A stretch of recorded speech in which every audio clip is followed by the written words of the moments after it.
ओम श्री शक्ति नमः। ओम श्री शक्ति नमः। ओम श्री शक्ति नमः। भगवान के अवतार का उपक्रम।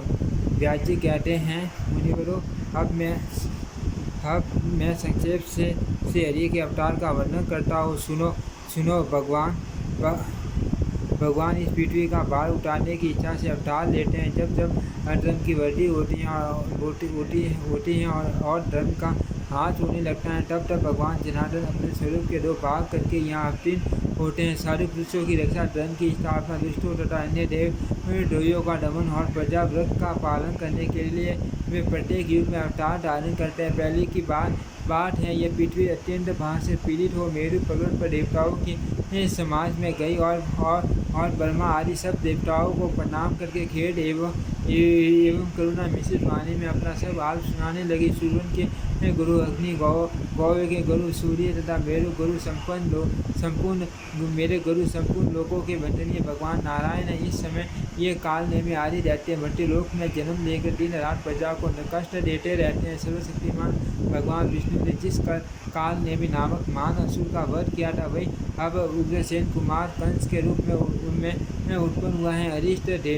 धेनु केसी, प्रलंबन, नरक, सुंदरासुर, अत्यंत भयंकर बलि कुमार बाणासुर तथा और भी जो महापराक्रमी दुरात्मा रहती है राजाओं के घर में उत्पन्न हुए हैं, उनकी मैं गणना नहीं कर सकती। दिव्य मुट्ठीधारी देवताओं, इस समय मेरे ऊपर महाबली और गर्वीले दैत्यों की अनेक अक्षौहिणी सेनाएं हैं। सुरेश्वर, मैं आप लोगों को बताए देती हूँ कि उन दैत्यों के भारी भार से पीड़ित होने के कारण अब मुझ में अपने को धारण करने की शक्ति नहीं रह गई। अर्थ, आप लोग मेरा भार उतारिए। ये पृथ्वी का यह वचन सुनकर संपूर्ण देवताओं ने उसका भार उतारने के लिए ब्रह्मा जी को प्रेरित किया। तब ब्रह्मा जी बोले, देवताओं, पृथ्वी जो कुछ कहती है वह सब ठीक है। वास्तव में महादेव जी और आप लोग सब भगवान नारायण के ही स्वरूप में भगवान की जो विभूतियाँ हैं उन्हीं की परस्पर निपुणता और निहिता बाधक रूप से राग करती हैं। इसीलिए आओ हम लोग शेष सागर के उत्तम तट पर चले और वहाँ से हरि की आराधना करके ये सब भगवान से निवेदन करें। वे सबके आत्मा है, संपूर्ण जगत उनका ही रूप है। वे सदा ही जगत का कल्याण करने के लिए अपने अंश से अवतार ले धर्म की स्थापना करते हैं। यूँ कहकर ब्रह्मा जी संपूर्ण देवताओं के साथ फिर सागर के तट पर गए और एकाग्रचित होकर भगवान गरुड़ ध्वज की स्तुति करने लगे। ब्रह्मा जी बोले, शस्त्र मूर्ति, आपको बारंबार नमस्कार है। आपके शस्त्रों बाएं अनेक मुख और अनेक चरण हैं। आप जगत की सृष्टि, पालन और संहार में संलग्न रहते हैं। परमेश्वर, आपको बारंबार नमस्कार है। भगवान, आप सूक्ष्म से भी अत्यंत सूक्ष्म, परम ब्रह्मांड और बड़े गुरुओं से भी अधिक गौरवशाली हैं। आप प्रकृति, समष्टि, बुद्धि, मत अथवा अहंकार तथा वाणी के भी प्रधान मूल हैं। अपरा प्रकृति में संपूर्ण जगत आपका ही स्वरूप है। आप हम पर वचन हुए देव, ये पृथ्वी आपकी शरण में आई है। इस समय भूतल पर जो बड़े बड़े असुर उत्पन्न हुए हैं, उनके द्वारा पीड़ित होने से इसके पर्वत रूपी बंधन शिथिल पड़ गए हैं। आप संपूर्ण जगत के परम आश्रय हैं। आपकी महिमा अपरंपार है। अर्थ यह वसुला अपना भार उतरवाने के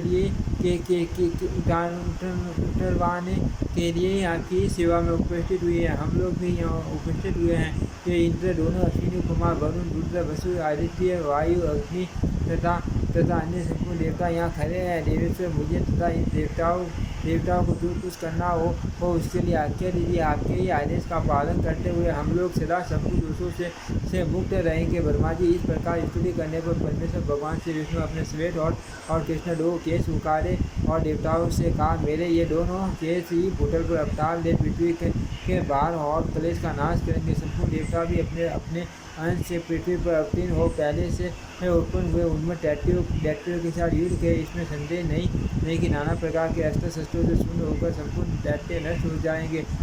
वसुदेव की पत्नी जो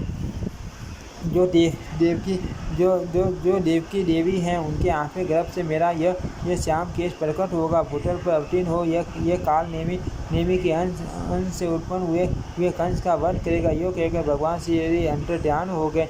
अदृश्य दृश्य हो जाने पर उन परमात्मा को प्रणाम करके संपूर्ण देवता मेरु पर्वत के शिखर पर चले गए और वहाँ से पृथ्वी पर अवतीर्ण हुए। एक दिन मन ऋषि नारद ने कंस से जाकर कहा, देवकी के 8वें गर्भ से भगवान विष्णु उत्पन्न होंगे जो आपका वध करेंगे। यह सुनकर कंस को बड़ा क्रोध हुआ। उसने देवकी तथा वसुदेव को कारागृह में बंदी बना लिया। वसुदेव ने यह प्रतिज्ञा की थी कि देवकी के गर्भ से जो पुत्र उत्पन्न होगा उसे मैं स्वयं लाकर दे दिया करूँगा। इसके अनुसार उन्होंने अपना प्रत्येक पुत्र कंस को अर्पित कर दिया।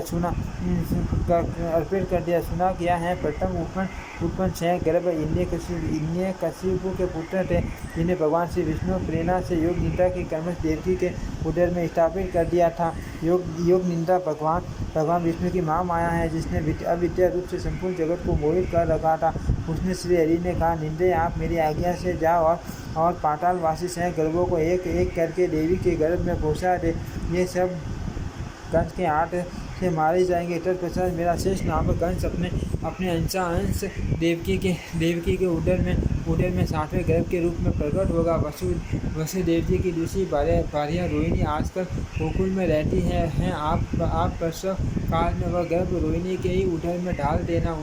उसके विषय में लोग यही कहेंगे कि देवकी का 7वां गर्भ भोजराज कंस के डर से गिर गया। गर्भ का संकर्षण होने से रोहिणी का वह वीर पुत्र लोक में संकर्षण नाम से विख्यात होगा। उसके शरीर का वर्ण श्वेत गिरी के शिखर की भांति गौर होगा। तंत्र मैं देवकी के उदर में प्रवेश करूंगा। उस समय आपको भी यशोदा के गर्भ में अविलंब प्रवेश करना होगा। वर्षा ऋतु में श्रावण मास के कृष्ण पक्ष की अष्टमी तिथि को आधी रात के समय मेरा प्रादुर्भाव होगा। आप नवमी तिथि में यशोदा के गर्भ से जन्म लोगे। उस समय वसुदेव मेरी शक्ति से प्रेरित होकर मुझे तो यशोदा की शैया पर पहुँचा देंगे और आपको देवकी के पास लाएंगे।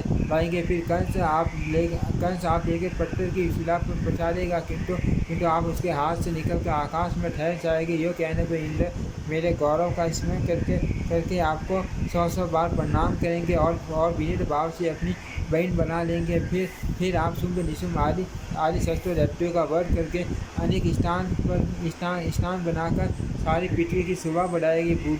बूढ़ी सनती कीर्ति कांति पृथ्वी धरती लज्जा पुष्टि उषा तथा अन्य जो भी स्थिर नामधारी वस्तुएं हैं वह सब आप ही हैं, जो पाप काल और अपराध में आपके सामने मस्तक झुकाएंगे और आपको भार्या दुर्गा वेद गर्भा अंबिका भद्रा काली सेम्बिया तथा सेव करी आदि कहकर आपकी स्तुति करेंगे। उनके समस्त मनोरथ मेरे प्रसाद से सिद्ध हो जाएंगे। जो लोग बक्से बोझे आदि पदार्थ से आपकी पूजा करेंगे, उन मनुष्यों पर प्रसन्न होकर आप उनकी समस्त अभिलाषाएं पूर्ण करेगी। वे सब लोग सदा मेरी कृपा से निश्चय ही कल्याण के भागी होंगे। अतः देवी जो कार्य मैंने आपको बताया उसे पूर्ण करने के लिए जा। ओम श्री शक्ति नमः। ओम श्री शक्ति नमः। ओम श्री शक्ति नमः। ओम श्री शक्ति